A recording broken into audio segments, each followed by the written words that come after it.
But today is a day to recognize an extraordinary public servant. Secretary Woonasquatucket, the Secretary of the Department of Transportation. He learned a lot about what it takes to make things work as a mayor. There's no better education, I think, than that. We're grateful for his leadership. He has served this country in so many ways. As a naval officer who began his training at Newport, Rhode Island, that probably accounts for most of his late success. But as someone who is dedicated, intelligent, committed, and our role with President Biden is making a real difference in the lives of working Americans. Would you join me in welcoming Secretary of Transportation, Pete Woonasquatucket? Thanks very much. Thank you for the kind introduction. It is great to be back in Rhode Island, and because I did my training in springtime in Rhode Island in Newport, I knew exactly what to expect weather-wise. I appreciate you lining up this balmy day for me. I'm so pleased to be here, and I am here partly with the heart of a former mayor and as somebody who is the product of a low-income river city that was partly transformed because people came together with the right mixture of patience and impatience to get big things done. And that's what I see here with so many leaders who had a hand in getting those big things done. I want to thank Senator Reid for waiting a full 5 to 10 seconds before putting in a good word for the bridge package for the Department of Transportation. You should know that you have a fantastic federal delegation in Senator Reid and Senator Whitehouse, who have done so much, not just to advocate for specific projects, but to make it possible for the Biden-Harris to deliver the historic funding that is adding up now almost infrastructure in Rhode Island. I want to recognize, likewise, Congressman Magaziner and Congressman Amo.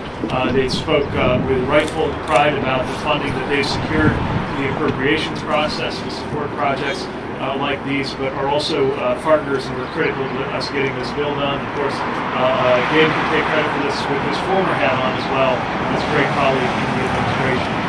And my friend David Cicilline, who played such a key role, is with us every step of the way as we fought to get that done. With all of these members here, I want to remind everybody that this infrastructure legislation that we now can't imagine living without was regarded as a pipe dream even after President Biden got elected. People said, you can't actually get this done. Everybody says they will. The last president said he would, but you can't get it done. You definitely can't get it done on a bipartisan basis. The obituary of this legislation was written again and again and again. And yet you have 5 current former members of your delegation who believed in it just as the president believes in it and made sure that we got it. I want to thank Governor McKee for a warm welcome to the state. As he mentioned, we just came from touring the Washington Bridge. And I want to make sure all Rhode Islanders know that we see the importance of this bridge and the significance of these disruptions for people around Providence, East Providence, and the entire region. And we're committed to working with the governor, working with the Rhode Island DOT to support your work in successfully rebuilding this bridge. This is a top priority in the government. And we know that we can get big things done there too, because we've seen the fruit that the partnership with the delegation, with the state, are already bringing to us. The $27 million for the broader urban trail network, which means safer and more efficient bike pedestrian connections across the state. The planning grant going over in East Providence, where I sat with the mayor today to hear about the impacts on the business community of the current bridge issue. We're working right now to help make sure that the 6 corners of the intersection is safe. The $82 million headed to rehabilitate the Pell Bridge over near Vincent Bay. The $81 million to help build a connection between Quonset Business Park and I-95. And out of that $2 billion and counting out of the infrastructure package, about 1.5 for transportation needs alone right here in Rhode Island. And the Greenway that we're celebrating today is a product of that same partnership, an example of what it's like to live in America's infrastructure decade. I know that this takes a long time to make something like this happen. Sounds like 30 years and counting. and it takes leadership. And I know that my friend, Lieutenant Governor Montos, was leading on this back in her city role and continues to be a champion of this project today. So thanks for everything you've done since the beginning to get this done. Mayor Smiley, congratulations, Mayor, on the Safe Streets for All grant that we're working together on. Thank you for your attention to roadway safety, and thank you for your leadership. The role of mayor has only gotten more challenging and more difficult and more demanding since I proudly wore that title just a few years ago. Although it would have been nice back when I was mayor to have $1 trillion infrastructure. In that sense, we hope to be making things a little easier. We also just had a great conversation with our federal highway team, so thanks for everything that our folks on the ground here are doing, led by our federal highway administrator, Bob, who has also been focused on the bridge and other issues here in Rhode Island from day one. And the last acknowledgement I want to make sure to make, again, as a former mayor, I know that there's a difference between the talkers and the doers, and you don't get anything done without community leadership. And so the Woonasquatucket River Watershed Council is the kind of organization that I always sought out when I was mayor, and we're proud to be teaming up with you there. And yes, I spent a lot of time pronouncing practicing. So if I'm 90% here, I hope you guys We're really excited about how this is going to add up to a safe path for people to walk or bike or roll separated from vehicle traffic. And that focus on safety that we talked about is especially important here because I want to make sure everyone understands that when we talk about greenways, active transportation, good, safe, protected means of getting around when you're not in a car, that is not ornamental, it is fundamental. Because life and death difference is made by the safety of these ways to get around. But they have to be connected. And what we're recognizing today fills in one of the last remaining unbuilt pieces of Greenway. The ability to travel safely, and I would add affordably, from points west all the way to the jobs and opportunities in the Valley District, the connections to downtown Providence, and really the whole region is how it connects in to the train station. Especially for a neighborhood in an area that has lower than average rates of car ownership. And you shouldn't have to bring a ton of metal with you everywhere you go in order to thrive, in order to prosper, in order to get about your day. Also, green infrastructure. Stormwater, again, as only a former mayor could, I love hearing about the stormwater benefits of a good transportation project because that can mitigate flooding, build better resilience, and bring great environmental benefits. So it's with all of that in mind that I'm so proud to be here, and the Biden-Harris administration is so proud to be at your side to break ground on this Woonasquatucket River Greenway Improvement Project. We all have lots to celebrate.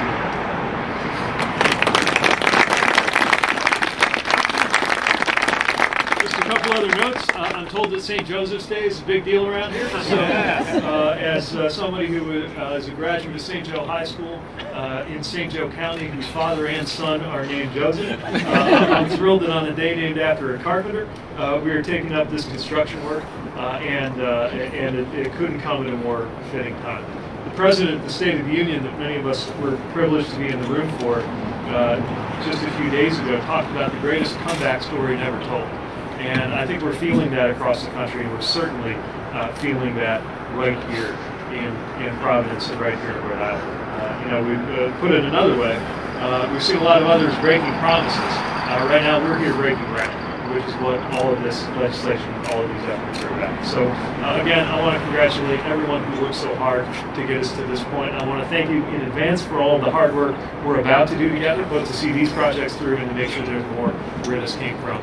And I couldn't be more thrilled to be with you to celebrate your good news. Thanks very much. Do we have time for one or two? Okay, sounds like we have time for a couple of media questions before we get on to turning some dirt here. Secretary, as part of the Washington Bridge situation, there's been some discussion about removing bike lanes right now nearby the bridge.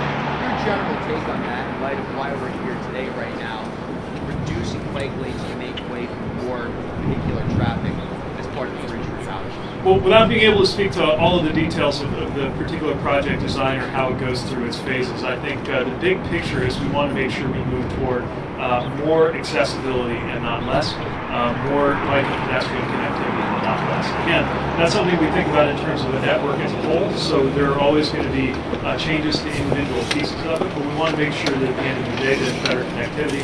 Again, I've been talking a lot about the mayor and his focus on safety, recognizing that this isn't just about recreation, although recreation matters economically and quality of life. This really is about the safety of getting around our communities at a time when the biggest category contributing to the rise in roadway deaths in recent years has been bike and pedestrian fatalities. Bike infrastructure helps us fight that trend. Back here. Secretary, is the federal government committed to doing at least the traditional 80-20 federal-state split to replace the Washington Bridge, demolish and replace the Washington Bridge? And is it possible that they'll actually just do it more than 80%? It's possible. I can't speak to the split in advance only because we don't yet know all of the different programs that could contribute funding, and each one brings its own rules. So whether we're talking about formula dollars, which are funding the bulk of the vision as we understand it, or the discretionary grants that I know will also be applied for. Some of those have a match requirement, some of those can be waived. So we don't know the ultimate mix, but I would say that it's certainly possible that it could be more generous than the regular model in terms of the match, depending on which sources of funds. Will it be at least 80% though? What's that? Will it be at least 80%? Again, look, it's going to depend on the different programs that fund it, right? But we know that this can't get done without a lot of federal funding. And just like the rest of the bridge network that we're supporting right now, we have levels of federal funding that just weren't possible a couple of years ago. We want to put it in. It's $240 million. It's going to be quite a lot. Yes.